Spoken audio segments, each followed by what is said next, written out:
4 years ago, a mother's world shattered when her young daughter vanished from a childcare center restroom at a busy mall, leaving nothing but questions and heartbreak.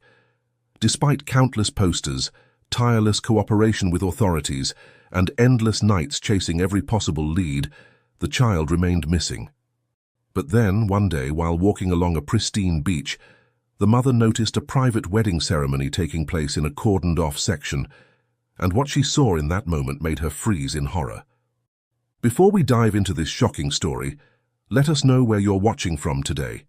And if you like this video, don't forget to subscribe. Angela Harlow made her way through South Key Mall in Miami, her heart heavy with the weight of 4 years of grief and uncertainty. At 45 years old, she had aged more than her years suggested, the lines on her face etched deep with worry and sorrow. The late afternoon sun filtered through the mall's skylights, casting long shadows as she moved purposefully from one location to another, renewing the posters of her missing daughter, Isabel. The mall's familiar sights and sounds washed over her, a cruel reminder of the day her world had shattered. As she carefully replaced each worn poster with a fresh one, Angela's mind drifted back to that fateful day 4 years ago. She could still hear the echo of Isabel's laughter, see the sparkle in her blue eyes as she begged to go shopping with her mother. "Please, Mommy, I promise I'll be good," Isabel had pleaded, her small hand tugging at Angela's sleeve. Angela had sighed, exhausted from a long day at her food vendor stall. "Not today, sweetheart. Mommy needs to do some shopping alone. How about you stay at the childcare center, Little Explorers, for a bit? I'll get you your favorite ice cream afterward." The memory of Isabel's disappointed face haunted Angela as she smoothed out a new poster, her daughter's frozen smile staring back at her. She remembered the moment of relief she had felt when Isabel had finally agreed, skipping off to the childcare center without a backward glance. If only she had known it would be the last time she'd see her daughter.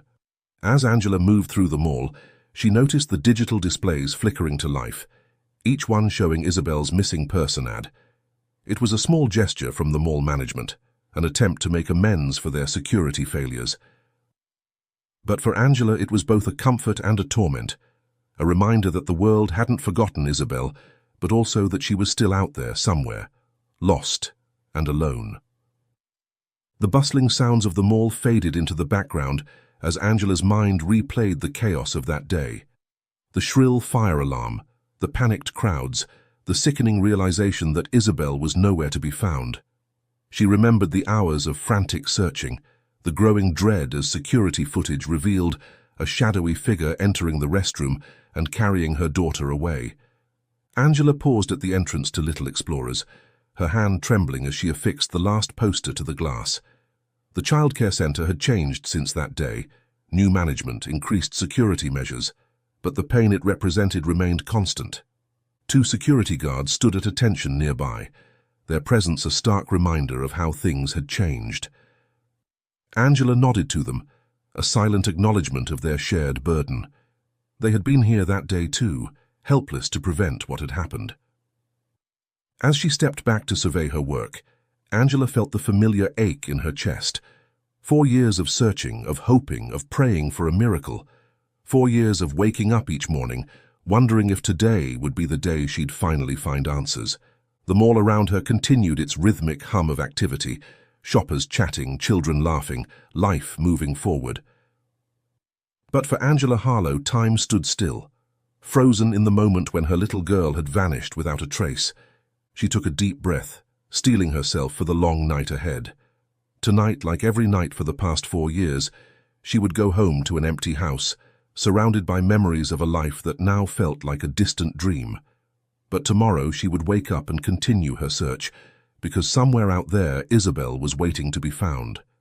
As Angela stood lost in thought outside Little Explorers, a warm hand gently touched her shoulder. She turned to find Linda Kosher, the new owner of the childcare center, standing beside her with a compassionate smile. "Angela," Linda said softly, pulling her into a comforting embrace, "I thought I might find you here today." Angela relaxed into the hug, grateful for the support of the woman who had become more than just an acquaintance over the years. Linda had taken over Little Explorers in the wake of the scandal, determined to transform it into a safe haven for children. Her dedication to security and her unwavering support for Angela had forged a bond between them that transcended their professional relationship. "Thank you, Linda," Angela murmured as they parted, "for letting me put up the posters even today, for everything." Linda shook her head, her kind eyes filled with understanding. "You never need to thank me, Angela. This is the least I can do. How are you holding up?" Angela's gaze drifted back to the poster of Isabel, her heart constricting. "As well as can be expected, I suppose. It's just hard to believe it's been 4 years already." Linda nodded, her expression somber. "I can't even imagine what you're going through. Has there been any news, any leads at all?" Angela shook her head, the familiar feeling of hopelessness washing over her. "Nothing. It's like she just vanished into thin air. The police say that with each passing year, the chances of finding her—" She trailed off, unable to finish the sentence. Linda reached out, squeezing Angela's hand. "Don't lose hope, Angela. Miracles happen every day, and know that we're all still here, supporting you and searching for Isabel." Angela managed a weak smile, grateful for Linda's unwavering optimism. "I know, it's just the not knowing is the worst part. Is she safe? Is she happy? Is she—" She couldn't bring herself to voice her darkest fears. Linda guided Angela to a nearby bench, sitting down beside her. "I can't imagine the weight you carry every day, but, Angela, you can't blame yourself. What happened wasn't your fault." Angela's eyes filled with tears. "Wasn't it? If I had just taken her shopping with me that day, if I hadn't been so impatient with her—" "No," Linda said firmly. "The only people to blame are the ones who took her. You were just being a mother, trying to balance work and family like so many of us do." Angela nodded, but the guilt still gnawed at her. "I used to complain about how hard it was being a single mother, the long hours, the constant juggling act. Now I'd give anything to have those days back." Linda listened patiently as Angela continued, her voice barely above a whisper. "Coming here every day, opening the shop, going home to an empty house. Sometimes it feels like I'm just going through the motions, like I'm living for nothing."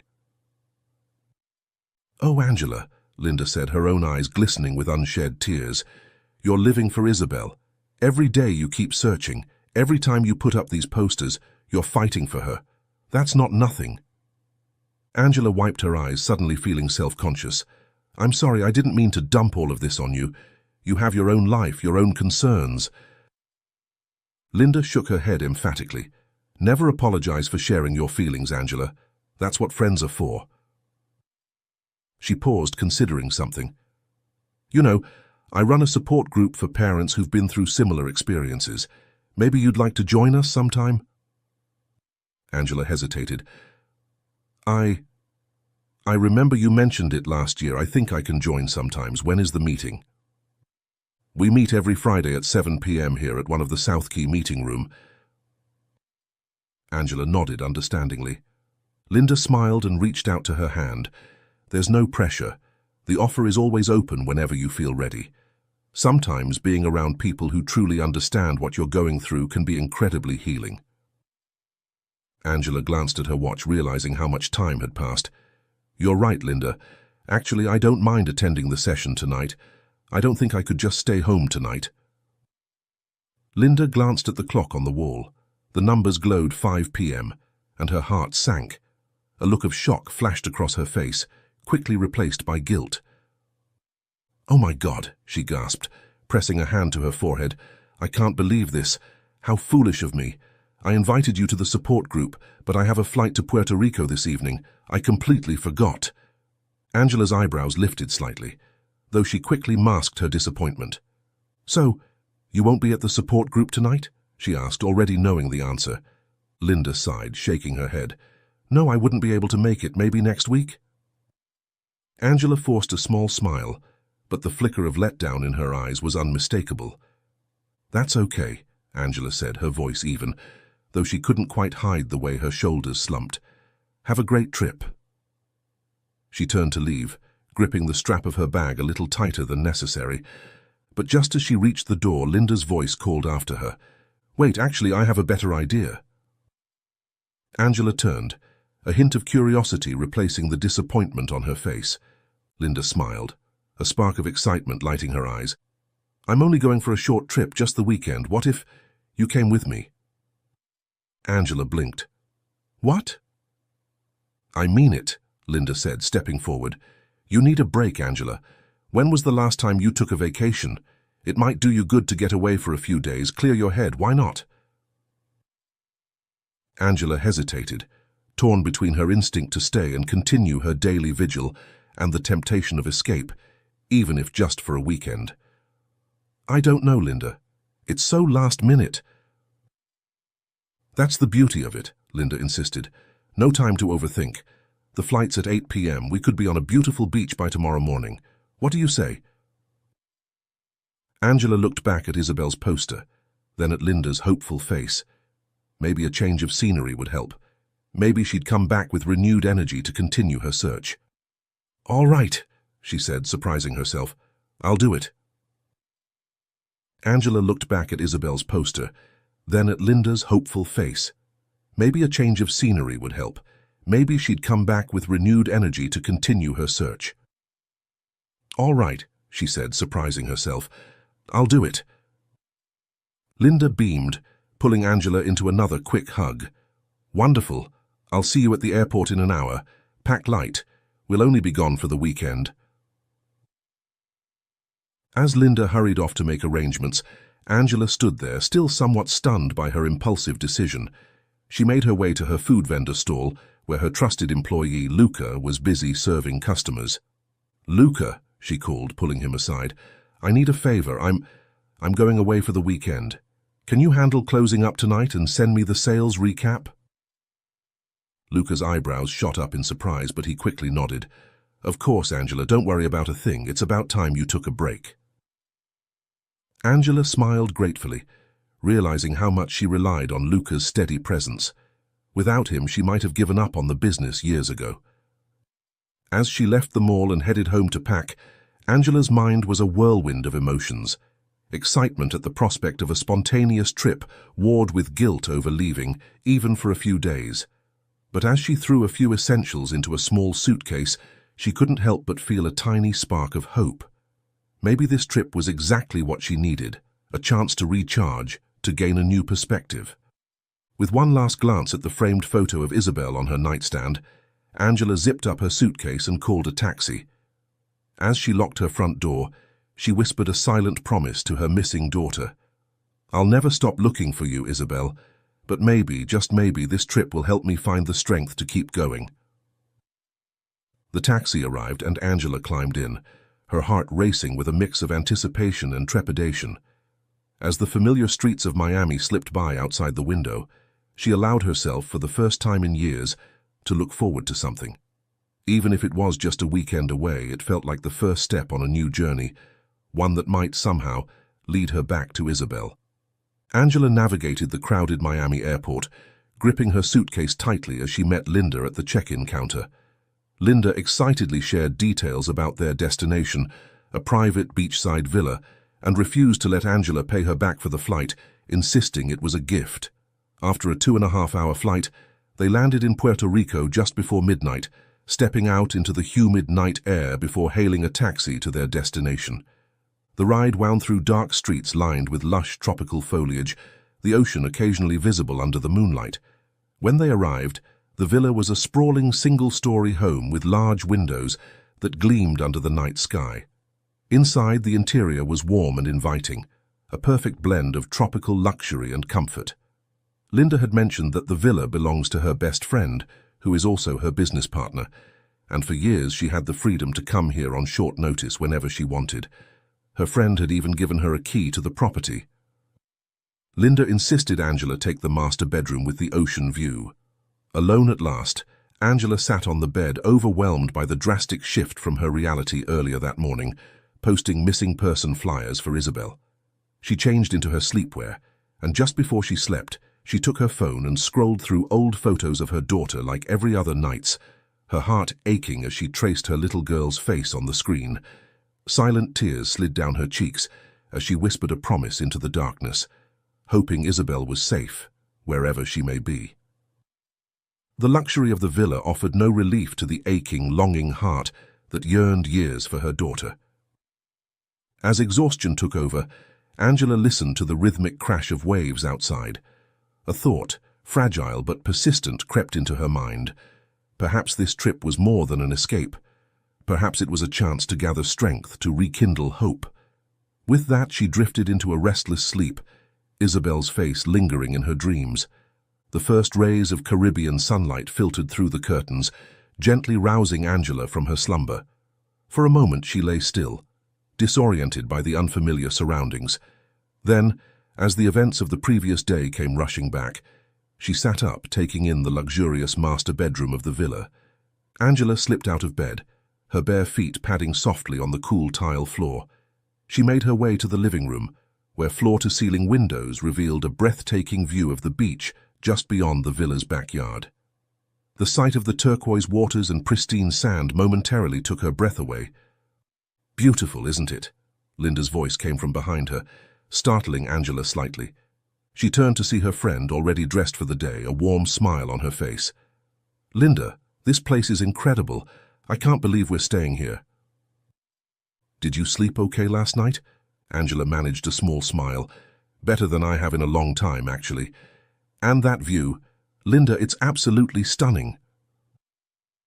Linda beamed, clearly pleased. "I knew you'd love it. There's nothing quite like waking up to the sound and sight of the ocean, is there?" Angela nodded in agreement, her gaze drawn once again to the expanse of sea visible through the large sliding glass doors. "I can't remember the last time I saw something so peaceful." Linda's expression softened with understanding. "Well, we have the whole day to enjoy it. How about some breakfast? There's a lovely little cafe just down the beach. We could take a walk and grab something to eat." The idea of a leisurely beach walk and breakfast sounded appealing, and Angela found herself nodding. "That sounds perfect." They slipped on sandals and made their way out of the villa through the back door. Angela's breath caught as she stepped onto the wooden deck that overlooked a sparkling swimming pool. Beyond the pool, a small gate separated the villa's property from the public beach. As they passed through the gate and stepped onto the warm sand, Angela felt a strange mix of emotions. The beauty of her surroundings was undeniable, yet there was a part of her that felt guilty for enjoying it. She pushed the feeling aside, trying to focus on the present moment as Linda had encouraged her to do. They strolled along the narrow, sandy path that ran parallel to the shoreline. The beach was relatively quiet at this early hour, with only a few early morning joggers and dog walkers in sight. The sound of gentle waves lapping at the shore created a soothing backdrop to their walk. As they neared the cafe Linda had mentioned, Angela noticed that a section of the beach further down was cordoned off. Curious, she squinted against the morning sun, trying to make out what was happening in the distance. "Oh my," Linda exclaimed, having noticed the same thing. "It looks like there's some sort of event going on down there." Indeed, as they drew closer, Angela could see an elaborate setup on the beach. White chairs arranged in neat rows, an arch decorated with flowers, and what appeared to be the beginnings of a reception area being set up. "A wedding," Angela murmured, a pang of wistfulness hitting her unexpectedly. She remembered her own wedding day, how full of hope and joy she had been. It felt like a lifetime ago. They reached the cafe, a charming open-air establishment with tables set out on a wooden deck overlooking the beach. As the staff greeted them, Linda eagerly struck up a conversation with one of the employees, her curiosity about the event clear in her voice. "Excuse me," she called to a passing waiter. "Could you tell us about the event happening down the beach?" The young man smiled politely. "Ah, yes, that's a private wedding being held at the Villa Dorada. It's one of the largest properties on this stretch of the beach, owned by a very wealthy family. They've closed off that section of the beach for today. It's their private property." Linda thanked him for the information, then turned back to Angela with a gleam of excitement in her eyes. "How interesting. I wonder who the couple is. It must be quite the affair to have such an elaborate setup." Angela nodded absently, her gaze drawn back to the wedding preparations in the distance. As they stood watching the preparations, Angela felt a strange mix of emotions. The sight of the wedding, with all its promise of love and new beginnings, stirred something within her. For a brief moment, she allowed herself to imagine a future where she might feel joy again, where the weight of her loss didn't overshadow every moment. Suddenly, the peaceful atmosphere was interrupted by the sound of clapping and cheerful voices. The crowd erupted into applause, and Angela and Linda turned their attention to the grand villa. It was clear something was happening. As they watched, a couple appeared from the villa, walking down the aisle in front of a small gathering of guests. Linda leaned forward, her eyes bright with curiosity. "Oh, look!" Linda exclaimed, her voice filled with excitement. "It must be the bride and groom." Angela could see that Linda was entranced by the spectacle, her gaze following the bride and groom as they walked gracefully toward the altar. There weren't many people at the event, just a handful of guests scattered in the background, but the intimacy of the occasion made it all the more striking. Angela guessed it was a private family event, a gathering of only the closest relatives and friends. She whispered to Angela, "I wonder who these people are. This wedding looks like it costs a fortune." But when the bride and groom came into full view, both women were stunned. The bride was no older than 10 or 11, with her innocent face and small figure. The groom, on the other hand, was an elderly man, his wrinkled face and slow, deliberate steps clearly betraying his age. Angela and Linda exchanged a confused glance, unsure if they were seeing things right. For a moment, they both laughed softly, unsure of what to make of it. "Is that the bride? That can't be right," Angela asked incredulously. Linda chuckled, shaking her head in disbelief. "I thought she must be the groom's granddaughter at first," she said, a bit of a nervous laugh in her voice. "Maybe he's the father of the groom." Or the bride. Angela squinted, trying to make sense of the scene before her. They continued to observe the odd scene unfolding before them.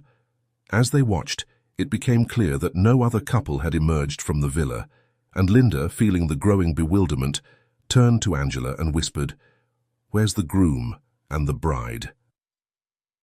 Angela hesitated, then spoke quietly, as if trying to make sense of it herself. "Maybe the elderly man is the groom," she suggested, her voice laced with uncertainty. "He might not be the parent. Maybe the girl is his granddaughter, or—" She trailed off, her mind searching for a plausible explanation.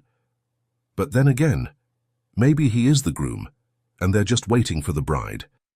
It's normal for the groom to wait for the bride to appear, right? Linda nodded, though she still wasn't entirely convinced.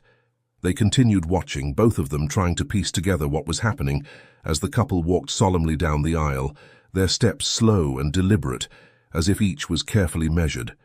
The sounds of the ocean crashing against the shore seemed a world away from the quiet tension around them.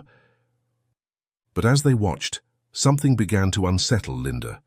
There was an air of sadness about the girl, unlike any other child she had seen at a wedding who would usually be beaming with excitement. This girl looked so solemn. Her face was downcast, her eyes distant. It didn't sit right with Linda. The guests, too, were quiet. Too quiet. There was no lively chatter, no excited murmurs of admiration at the beauty of the bride, no one taking photos. The atmosphere felt cold, stifled, not at all what Linda had come to associate with weddings. She noticed guards standing at each side of the event, stationed like sentinels, their eyes scanning the area. Angela's curiosity piqued, and she couldn't help but wonder, who are these people? What kind of rich family is behind this? As the couple reached the front of the aisle toward the officiant, Linda noticed something else. The girl didn't stand on the elderly man's side. Instead, she took a position facing the guests, standing to the right side of the officiant, across the man. For a brief moment, the girl's gaze swept in Linda and Angela's direction, and that's when it hit Angela. She could see the girl's face from afar, and an icy chill ran through her body. There was something hauntingly familiar about her features. Linda whispered, "Why is she standing there? She can't be the bride." But Angela was silent for a moment, her eyes fixed on the girl. There was something about her that made Angela's breath catch in her throat. She squinted and took a closer look. Her heart skipped a beat. No, it can't be.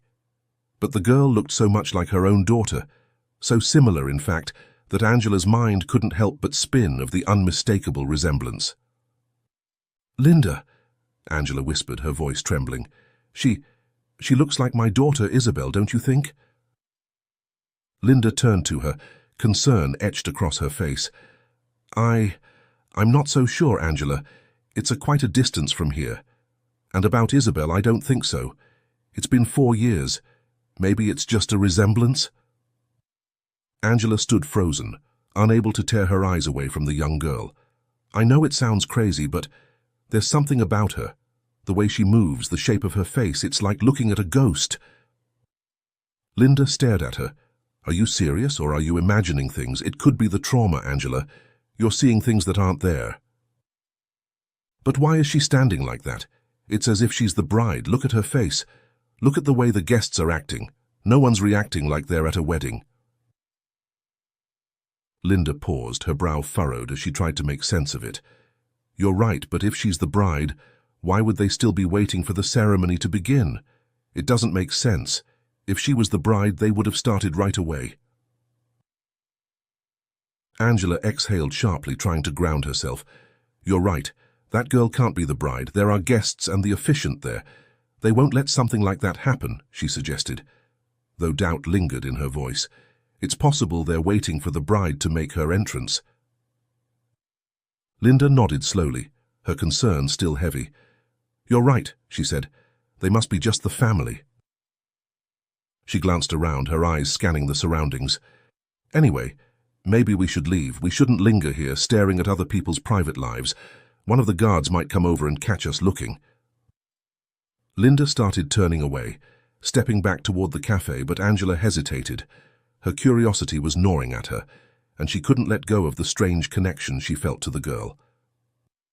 With a quiet determination, Angela took a few steps closer just to see the girl more clearly. But before she could get too close, 2 security guards appeared, moving swiftly and silently in her direction. Their serious, unreadable expressions made Angela's heart race. "This is private property," one of them said coldly. "You're not allowed to be here." Angela felt a chill run through her, the heaviness of their presence hanging in the air like a threat. The guard's manner was so stern, so icy, that Angela instinctively took a step back. The feeling that something was amiss in this wedding became undeniable.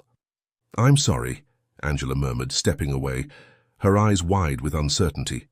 As she turned to leave, she spotted Linda hurrying toward her from the cafe, concern etched into her features. "What are you doing here?" she asked, her voice tinged with worry. "Why did you come so close?" Angela shrugged, her mind still racing. "I'm not sure," she admitted quietly. "I was just curious." Linda's gaze softened as she realized what had driven Angela's steps. "It's because of the girl, isn't it?" she asked, her voice gentle now. "You think she looks like your daughter?" Angela nodded slowly, her throat tight. "It sounds crazy, doesn't it?" Linda steadied her voice, taking Angela's hand in hers. "It does, but let's go. We've got a lot to do today." With a final glance back at the wedding, Angela reluctantly followed Linda, her mind swirling with thoughts she couldn't quite put into words. The strange resemblance, the unsettling atmosphere, and the guarded silence of the event, all of it left her with a nagging sense of unease that wouldn't fade. The warm Puerto Rican sun hung in the air, its light soft but insistent, as Linda and Angela made their way back to the villa. Linda had insisted on ordering coffee to go, a quiet yet firm suggestion to avoid Angela lingering too long by the beach and watching the wedding procession. Angela hadn't protested, knowing the importance of shaking off her unease and the images of the strange wedding scene. As they walked back through the villa's garden, a muffled sound reached their ears, followed by the gentle strains of music drifting across the air. The wedding had officially begun. Inside, they sat at the dining table for a simple breakfast, the clink of cutlery against plates the only sound, save for the distant hum of the ocean. The beach now seemed a world away. Angela absent-mindedly pushed a piece of fruit around on her plate, her thoughts still tangled with the unsettling scene they'd witnessed earlier. The girl's face, her uncanny resemblance to her daughter, wouldn't leave her mind. Breaking the silence, Linda casually mentioned to Angela, "I should call the masseuse. My best friend and I always do it when we're in Puerto Rico. It's a nice way to unwind." Angela nodded, understanding that she needed a distraction. "That sounds perfect. A little relaxation will help clear my head, I guess." Linda picked up her phone, dialing the number of the trusted local masseuse. She spoke briefly into the receiver, confirming the appointment, and then settled back into her seat, thinking that a massage might be exactly what Angela needed to calm her mind. Minutes later, the sound of a soft knock echoed from the front door. The masseuse had arrived. As she entered, Angela, who has been checking her phone, turned to Linda. "Actually, Linda, you go first if you don't mind." "Why, you should go first, Angela. I made the booking for you." "I'm sorry, but I just remembered that I still need to make a call to Luca. He should have sent me the recap of yesterday's sales by now," Angela explained. "I see. Okay then. I will only take an hour, so you won't wait too long," Linda replied. She spoke with the masseuse and retreated into her own room. Angela, left alone in the living room, sank herself into the sofa by the window, her phone in hand, and she focused her mind as she studied the record sale that Luca has just sent. However, the steady hum of the wedding music, now louder with the wind carrying it, kept drawing her attention. Each second passed, and it became harder to focus. Her eyes kept straying to the beach outside before it flicked back to her screen. She saw the transaction from Luca had gone through. Her money was in her account now, but her mind was elsewhere. The music from the wedding drifted in like an insistent memory, pulling her thoughts back to the beach. Angela glanced at the clock. She still had time before Linda would be finished, and the impulse to go back to the beach to see the girl again gnawed at her. With a sense of resolve, she stood up, made her way to the door, and stepped outside. The heat of the sun wrapped around her like a blanket as she walked back toward the beach. The music still echoed across the space, lively now with a rhythmic beat. Guests milled around the area, the sound of their laughter and conversation barely audible over the speakers. Angela peered through the crowd, and there, among the guests, she saw it again. The young girl, her face in profile as she danced with the elderly man. The image hit Angela like a wave, the resemblance to her daughter growing stronger the longer she stared. It can't be her, Angela thought, but the resemblance gnawed at her nonetheless. What is going on? She needed to know, to put this strange feeling to rest. She needed to understand who this villa belonged to, who the family was, to at least calm her mind. She couldn't keep walking around feeling like there was a puzzle in front of her, one she couldn't solve. Determined, she walked toward the street and approached the villa from the front side of it. It was grand, imposing from the street. With every step closer, her thoughts became clearer. "I have to know." But as she reached the front gate and rang the bell, she realized it was only the maid who stood on the other side. Angela felt a flicker of disappointment, but still she pressed on. "Excuse me," she called gently. "I was just wondering about the wedding. Could you tell me who the family is?" The maid's face remained neutral as she replied, "I'm sorry, ma'am. I'm afraid the owners are not available to speak right now. Only they can provide information about the wedding." She looked briefly to the side before adding, "They're on the beach having a private matrimony. I'm not allowed to interrupt them." Angela frowned, her curiosity still buzzing in her chest. "But who are they?" she pressed, leaning forward slightly. "Can I speak with them later?" The maid gave no further answer, her expression closing off.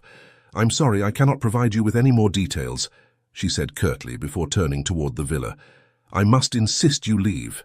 The owners are not available." Angela felt a chill settle over her as the maid turned her back, her resolve hardening. But just then, the sudden appearance of a man broke the tension. He emerged from the street behind her. The maid's demeanor shifted instantly, her face lighting up in recognition. "Good morning, Mr. Langworth," she greeted him with a practiced smile, opening the gate wide for him. The man was tall, well dressed in a dark suit, his features sharp and calculating. He paused as his gaze landed on Angela. "Can I help you?" he asked, his voice initially warm, though there was something guarded about it. Angela, taken off guard by the unexpected encounter, stuttered, unsure how to explain her presence. I wanted to congratulate your family on the wedding," she said awkwardly, offering a strained smile. Mr. Langworth's expression faltered for a split second, then his eyes narrowed. "And who are you, ma'am?" he asked, his tone colder now. Angela, still flustered, gave her name. Angela Harlow." The moment the name left her lips, she saw his face freeze. It was like a switch flipped, and the warmth in his eyes evaporated. His demeanor shifted entirely, turning sharp and dismissive. "I don't have time for this," he said abruptly, his voice cutting through the air. "Please leave. We're having a family event." Before Angela could protest, he turned on his heel and strode back toward the villa. Without another word, the maid quickly shut the door, her face impassive. Angela stood there, her chest tightening as she tried to process what had just happened. The coldness in Mr. Langworth's demeanor, the sudden shift in his attitude. It was all too much. What had she just stumbled into? She turned slowly, walking away, the weight of the encounter heavy on her shoulders. Angela's mind raced as she made her way back to the villa she shared with Linda. The encounter with Mr. Langworth had left her shaken, and the nagging feeling that something was terribly wrong grew stronger with each step. As she approached the villa, she saw Linda standing at the back door, a look of concern etched on her face. "Angela, where have you been?" Linda called out, rushing to meet her friend. "I've finished my massage and couldn't find you anywhere. I was worried sick." Angela took a deep breath, trying to gather her thoughts. "I'm sorry, Linda. I went back to the beach. I couldn't stop thinking about that girl." Linda's expression softened, but there was a hint of exasperation in her voice. "Oh, Angela, I understand, but you can't keep doing this to yourself. It's not healthy." They made their way inside, and Angela sank into the sofa, her body suddenly feeling heavy with the weight of her emotions. Linda sat beside her, placing a comforting hand on her arm. "Tell me what happened," Linda said gently. Angela recounted her encounter with Mr. Langworth, describing the man's sudden change in demeanor when she gave her name. As she spoke, she could see the concern growing in Linda's eyes. "Angela, I understand this is difficult, but we can't jump to conclusions about something sinister," Linda said, trying to offer a more rational perspective. "There might be a completely innocent explanation for all of this. Maybe he misinterpreted your actions as an intrusion on their privacy." But Angela shook her head, her voice trembling with emotion. "You didn't see his face, Linda. The way he looked at me when I said my name. It was like he'd seen, I don't know, a ghost? And that girl, I saw her dancing with her grandfather. She looks so much like Isabel. I can't shake the feeling that there's a connection." Linda sighed, torn between wanting to support her friend and fearing that Angela was letting her grief cloud her judgment. "All right, let's think about this logically. We need more information before we jump to any conclusions." Angela nodded, grateful for Linda's level-headedness. "You're right, but how do we find out more?" Linda thought for a moment, then stood up and retrieved her laptop from her room. "Let's start with what we know. The family's name was Langworth, right? We can do some research on the family." For the next hour, Angela and Linda scoured the internet for information on the Langworth family, who lives or owns a property at Puerto Rico. They soon discovered that the family owned a large hotel chain and had properties across the country. William Langworth, the elderly man they had seen at the wedding, was the patriarch of the family and a well-known figure in the business world, and the man that Angela met by the gate was his son. As they delved deeper, they found articles about the family's philanthropy, their business ventures, and their lavish lifestyle. But nothing they found seemed to explain the strange wedding they had witnessed or the reaction Angela had received from Mr. Langworth. "This doesn't make sense," Angela muttered, frustration evident in her voice. "They seem like a normal, wealthy family, but why would they react so strongly to my name?" Linda leaned back, rubbing her temples. "I don't know, Angela. Perhaps he was just in a hurry. But we need to be careful. These people are powerful, and we don't want to accuse them of anything without solid evidence." Angela nodded, but her mind was already racing ahead. She pulled out her phone and opened a folder of photos she kept of Isabel. Among them was a digital age progression image that the police had created a few months ago, showing what Isabel might look like in 4 years after her disappearance. "Linda, look at this," Angela said, her voice barely above a whisper. She held up the phone to her. Linda leaned in, her eyes widening as she studied the girl. The resemblance was striking, impossible to ignore. "Oh my God," Linda breathed. "Angela, I don't know what to say." She kept looking at Angela's phone before the realization came up to her. "Let me find about her in the internet." She quickly started typing Langsworth granddaughter into the browser, her fingers moving swiftly across the keys. After a few moments of scrolling, however, she found no information about the girl, only dead ends. Angela felt a surge of emotions, hope, fear, anger, and determination all swirling together. "We need to do something, Linda. We can't just sit here knowing what we know. It could be Isabel. If she's the real granddaughter of William Langsworth, why wasn't she mentioned anywhere in media?" Linda nodded slowly, her earlier skepticism fading in the face of this new evidence. "You're right. But we need to be smart about this. We can't just confront them directly. We need more information and evidence, a plan. Any ideas?" Angela stood up, pacing the room as she tried to think clearly. They delved deeper into research, trying to find some links between the Langsworth family activities around the time of Isabel's disappearance. But no matter how hard they looked, they found no hint of any connection whatsoever. "I need some air," Angela said suddenly, setting down her untouched coffee. "I'm going for a walk on the beach." Linda looked concerned but nodded, feeling the same urgency to break free from the enclosed space. "All right, I'm coming with you." As they stepped outside, the midday sun greeted them with a blaze of warmth. They made their way toward the beach, intending to walk in the opposite direction. But when they casted a glance toward the wedding area, something caught their eye. The once vibrant wedding site had transformed. The guests, the decorations, everything was gone. No one remained, only the remains of the event scattered across the sand. Staff moved briskly, disassembling the elaborate props, taking down the tent and packing up the chairs. Linda paused, a frown tugging at her lips. "That's odd," she muttered, her eyes scanning the deserted space. "Usually they leave the decorations up for the evening reception." Angela squinted in the direction of the villa, a strange chill creeping down her spine. The man from before, the Langsworth son, he looked like he saw a ghost when he saw me. He must have called the whole thing off. "Something's not right here, Linda. This can't be a coincidence." Linda turned to her, her face serious. "In any other situation, I wouldn't believe everything you said, Angela. But this, it's strange. They're wrapping everything up early. It doesn't add up."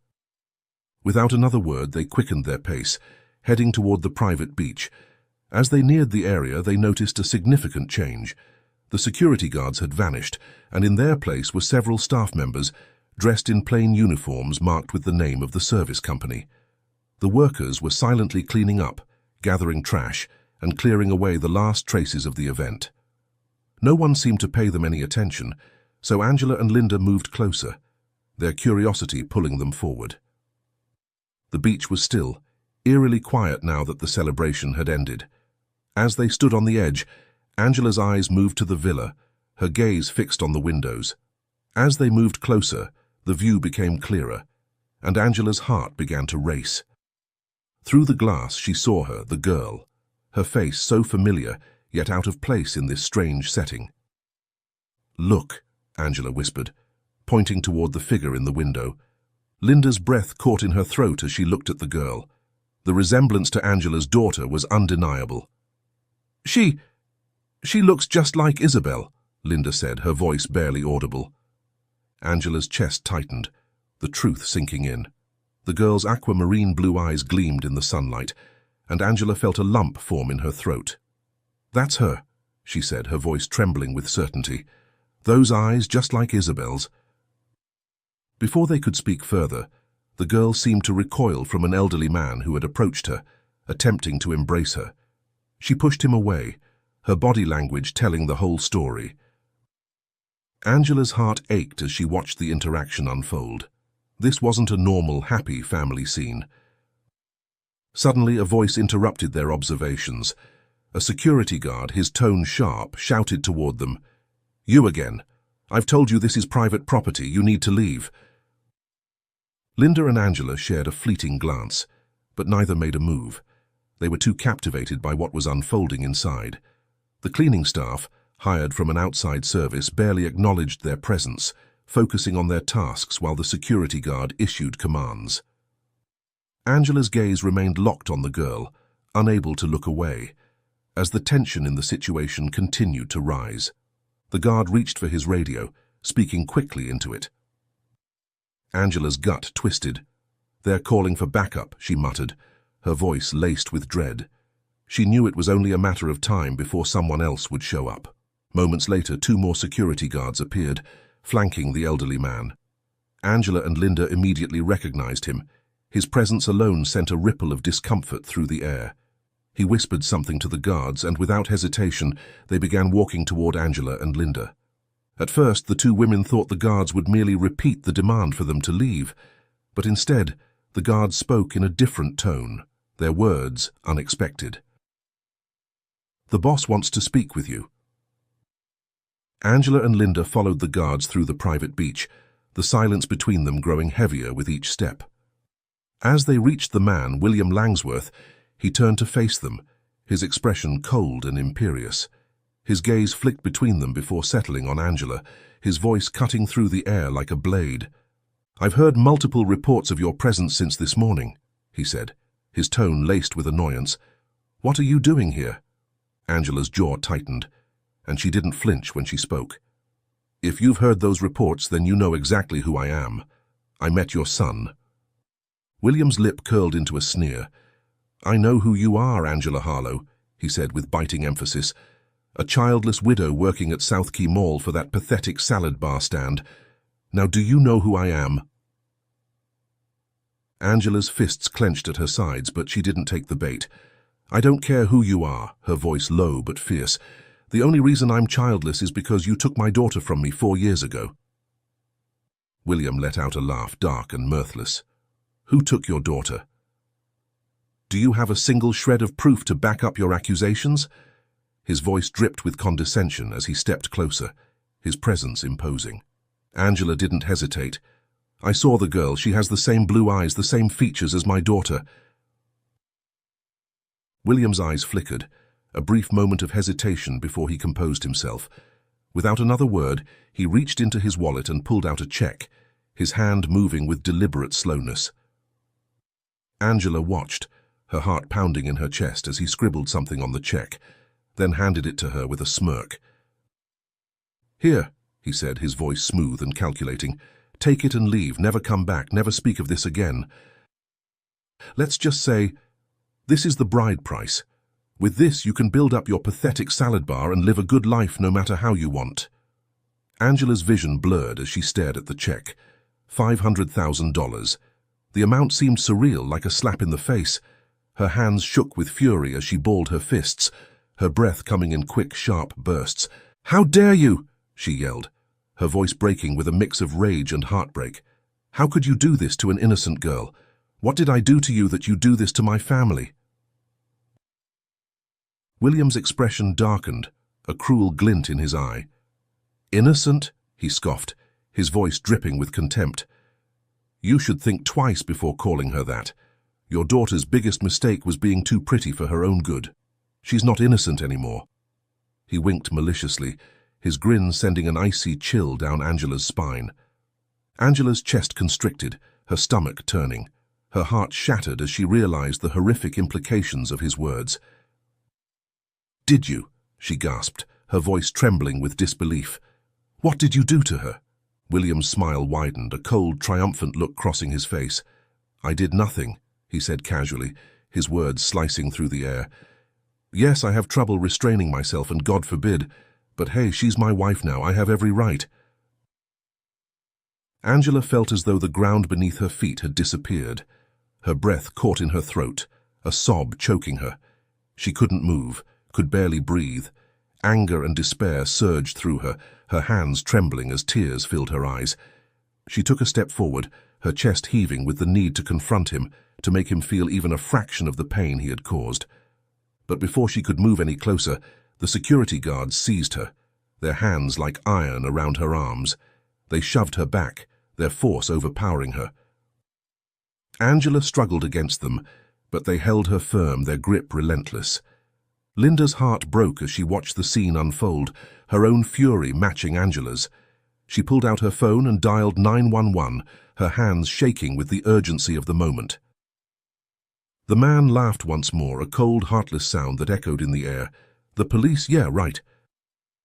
Angela could only watch as William and the guards turned and walked back toward the villa, her vision blurred with tears, her body trembling with rage and heartbreak. She was powerless, but the fire of vengeance smoldered in her chest. Angela sat on the sand, her body trembling as the grains clung to her legs and thighs.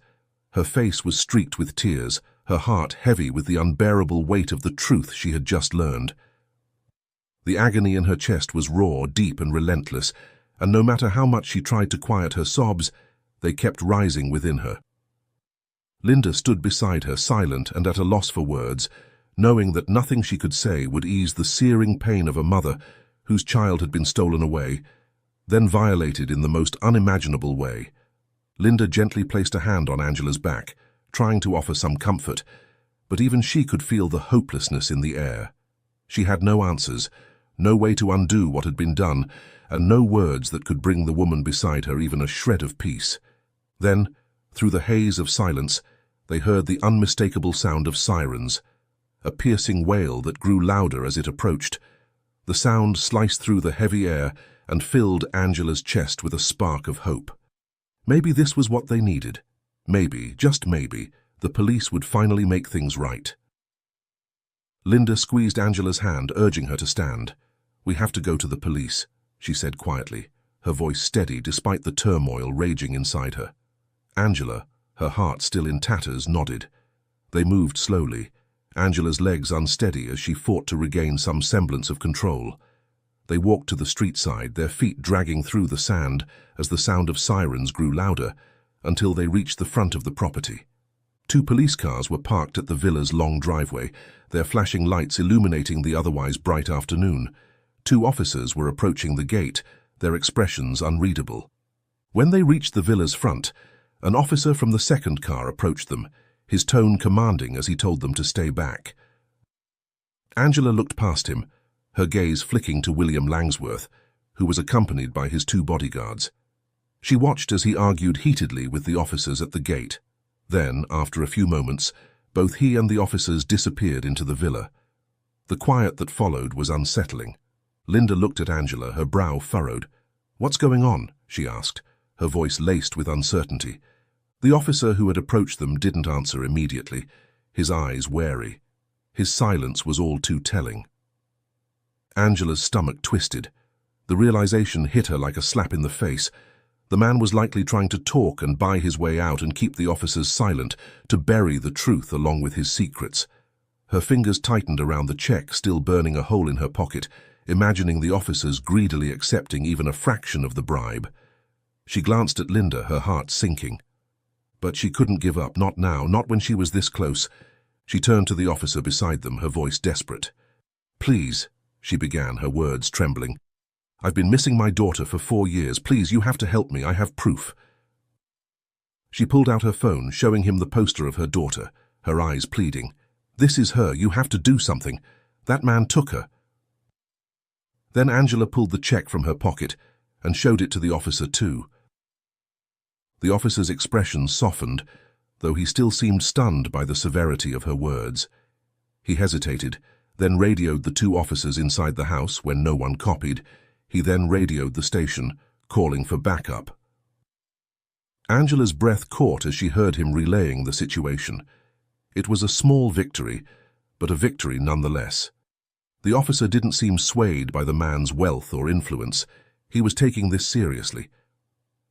Angela exchanged a hopeful glance with Linda, her heart racing as she crossed her fingers in the hope that everything would work out. For a moment, it felt like they were finally moving toward justice. More backup arrived, but still there was no sign of the two officers who had entered the villa. It was unnervingly quiet. The minutes stretched on, each second like an eternity. Angela's anxiety flared, her body trembling with anticipation and dread. Finally, the officer stepped forward, his expression hardening. "It's been too long," he muttered to himself. "We need to check on our peers." He signaled to another officer to wait with Angela and Linda, while the rest moved toward the door. Angela's pulse quickened as she watched them. The trio of officers approached the villa and knocked firmly on the door, calling for a response. When no one answered, they didn't hesitate. One of the officers took the initiative and kicked the door open, the sound of splintering wood echoing in the tense air. The air was thick with tension, as Angela, Linda, and the officer stood in silence, the weight of the situation pressing down on them. The officer who had stayed with them seemed increasingly unsettled, his unease evident in the way he shifted his gaze from the villa to the street. Then, like a slow-moving storm, a group of people emerged from the villa, escorted by the officers. Angela's heart skipped a beat as she recognized them, every member of the Langsworth family, including the maid and the bodyguards. They weren't in handcuffs, but their worried faces were unmistakable. There was no denying the fear in their eyes as they walked toward the police cars. When their gazes met Angela's and Linda's, a mix of contempt and something else, something softer, tinged with sadness, flashed across their faces. The officers guided them into the cars, and without a moment's hesitation the vehicles drove away, disappearing into the distance. Angela's breath caught in her chest as she turned her attention back to the scene unfolding before her. William Langsworth, the person who had taken her daughter, was being led out, his hands bound in handcuffs. Her heart beat faster as she watched him, the sight of him finally facing the consequences of his actions sending a wave of relief through her. But as he passed by, he turned to face her, his expression a twisted grin of malevolence. "This is not done," he sneered, his voice dripping with venom. "I'll sue you for defamation, false report, and taking my wife." Then his voice dropped, low and sinister. "Or you can remember to be nice and we can have a peaceful talk with my lawyer," he said, winking at her. The motion was so familiar that it made Angela's stomach churn. The check he had handed her earlier, still burning a hole in her pocket, flashed in her mind. She could almost hear his voice telling her to take it and leave, but she had refused. The police officer shoved him into the back of the squad car, his words fading as the door slammed shut. The car pulled away, carrying him to the station, where his fate would be sealed. Angela barely had time to process what had just happened when Linda's voice broke through, pulling her attention to a new sight. Linda was pointing toward a small figure, walking beside one of the officers. Angela's heart stuttered in her chest as she recognized the girl, her daughter, Isabel. The little girl's eyes locked with Angela's, and there was an instant recognition. Before Angela could take a step forward, Isabel's voice rang out, clear and trembling. "Mom, is that you? Are you here taking me home?" Angela's breath hitched as she fought back tears, her hands shaking as she took a tentative step toward her daughter. Isabel's face was full of confusion, but her eyes, those same familiar blue eyes, were wide with hope and longing. The moment their gazes met, the world around them seemed to disappear. Before Angela could say anything, the officer too seemed to realize what was happening. He stood back, allowing mother and daughter to meet in the middle. Isabel rushed into Angela's arms, clinging to her with all the strength she had left. "Mom, let's go home." Tears streamed down her face, her voice trembling between sobs.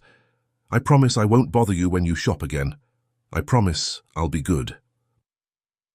Angela could hardly speak, her chest tightening with the weight of emotions she hadn't allowed herself to feel in 4 long years.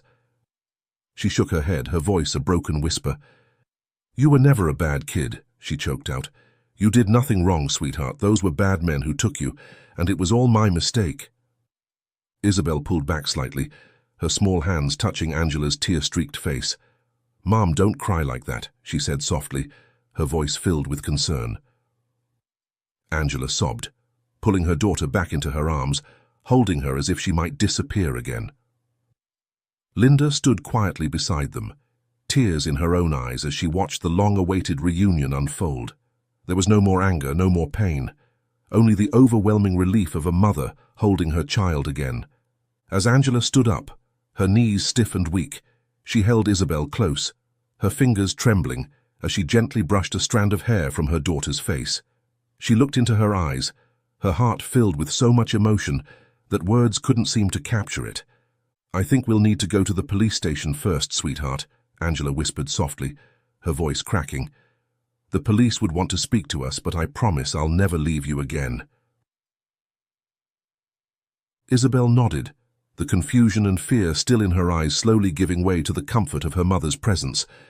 Angela felt the weight of everything that had happened, but she knew this was just the beginning of the long journey to justice and restoration. There was no turning back now. The social worker, who introduced herself as Elizabeth Milton, approached them cautiously, her expression calm but with a knowing sadness. "We need to get to the station," she said softly. "There are some things we need to sort out, but we'll take care of you both." Angela gave her a slight nod of understanding, silently grateful for the woman's presence. Ms. Milton had a way of speaking that reassured Angela, a calmness that made her feel like she wasn't alone in this. She reached out to Linda, who had been standing nearby, her face filled with concern and relief. Together, the small group of them, Angela, Isabel, Linda, and the social worker, headed toward the police car waiting for them. The officers had already made sure the vehicle was ready. As Angela helped Isabel into the back seat, she felt the tension in the air thicken, but at least for the first time in years they were moving forward. The door closed behind them with a quiet click, the sound echoing in Angela's chest. She sat beside Isabel, her arms securely around her daughter, not letting go. As the car pulled away from the villa, Angela glanced out of the window, her mind still swirling. The Langsworths, the lies, the wealth, but none of it mattered now. The most important thing was Isabel, here with her. They were together again, and that was all that mattered. Once they arrived at the police station, the weight of the situation began to sink in even deeper. The harsh, fluorescent lights in the lobby seemed to illuminate the tension in the air, a stark contrast to the warm, comforting glow of the villa where they had just left. Angela held Isabel's hand tightly, her fingers intertwined with her daughter's, as if afraid that if she let go for even a second, this moment of safety would slip away. Inside, the officers informed them that they needed to conduct interviews, but Isabel refused to be separated from her mother. "I won't leave you," she insisted, her voice small but firm. Angela's heart ached as she looked into her daughter's wide eyes, but she knew she couldn't let her go either. The police agreed to allow them to stay together in the same room, with the social worker, Ms. Milton, present to ensure Isabel's well-being. Linda was escorted to a separate room for her interview, and Angela could only hope her friend was as well cared for as she and Isabel were. In their interview room, Angela took a deep breath, trying to steady herself as she prepared to tell the police everything. The officers in Puerto Rico had already begun coordinating with the Miami police, piecing together what had happened to her daughter and how it all came to this point. The memories of those 4 years without Isabel, of the pain and uncertainty, threatened to overwhelm her, but she pushed them aside, focusing on the present, on what she had to do now. The officer, a tall man with a calm demeanor, spoke to her gently but with authority. "We're going to need to perform a DNA test for legal defense purposes," he explained. "This is for the court proceedings to protect your case when it goes to trial. The Langsworth family will likely call in their lawyers soon." Angela nodded, trying to comprehend the weight of what he was saying. She wasn't naive enough to think this would be easy, but hearing the police speak with such certainty only solidified the reality that she was finally going to bring this family to justice. Angela swallowed hard, her mind racing. "Have you heard anything from the family yet? Have they spoken?" The officer shook his head. "The Langsworths have refused to speak, all of them. They've invoked their right to remain silent and have requested their lawyers. But there are some others who've come forward." He looked at her, his expression somber. "One of Mr. Langsworth's bodyguards, Raul Santiago, has confessed.